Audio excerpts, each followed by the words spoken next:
pass away. And then the challenge is for the next generation to find that same spirit of deep, profound kindness, generosity, and spirituality. But we have examples. There's examples. Our teachers, you see. So, yeah. So, I'd like to say before I ask a question that this translation of the Gulshan-e Raz is one of my favorite English translations of Persian Sufi poetry. There's a new paperback edition through Archetype. Had I known you were coming at the beginning of the semester, I would have had everyone read it. Oh, that's very kind of you. It's wonderful that you're here to discuss it. I was introduced to the Persian and the English translation by Ustad Darr by Sayyid Hossein Nasr, and he uses this in his own, your translation in his own graduate and undergraduate courses. It's very kind of him.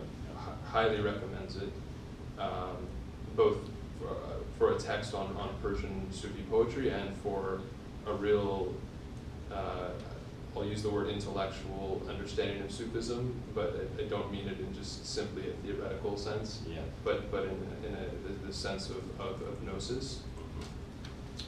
So please, can you talk to us about the different threads that Shabastari weaves together? Yes, I'd be happy to. The thing, because it is important that there's a coherence.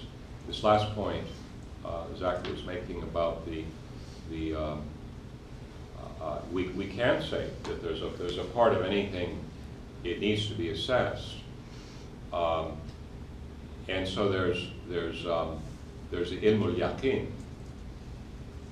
It's translated as, say, the knowledge of certainty, but in English we would say the metaphysics.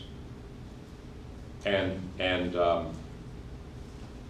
so if in physics, if you don't understand physics and you start building bridges, there's going to be a lot of disappointments. And the same thing with metaphysics.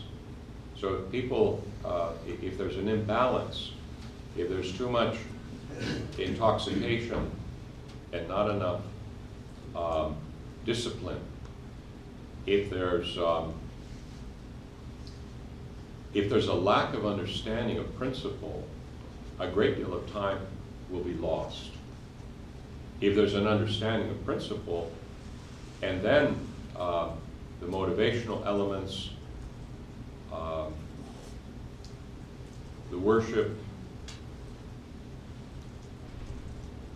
the yearning, etc., they will come into a sweet fruition much more quickly because there's the right basis. And this is one of the things that drew me to the Gulshan-e Raz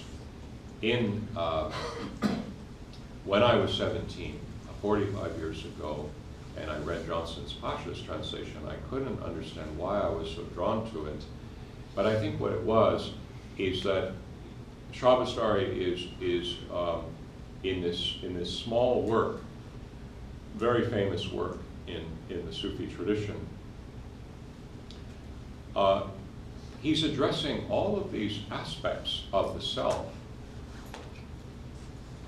One self as a human being and the divine self. So he's providing a context for applying oneself. How should we approach spirituality at all? How should we think about it? Maybe we don't even believe in it, but we just would like to know what people are doing.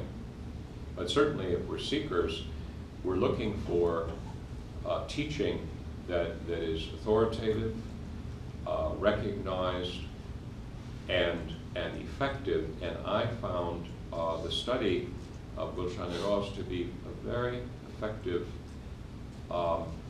source of teaching while I was doing the practices, the spiritual practices of Sufism. And when I met Ustad Zadeh, for example, in 1991, roughly, or 92, I had been working in Kabul to translate the Gulshan-e Raz, And I was the only American, and it was the Marxists were still in charge, and the United Nations had hired me. And I noticed that these people would come and they'd be looking at what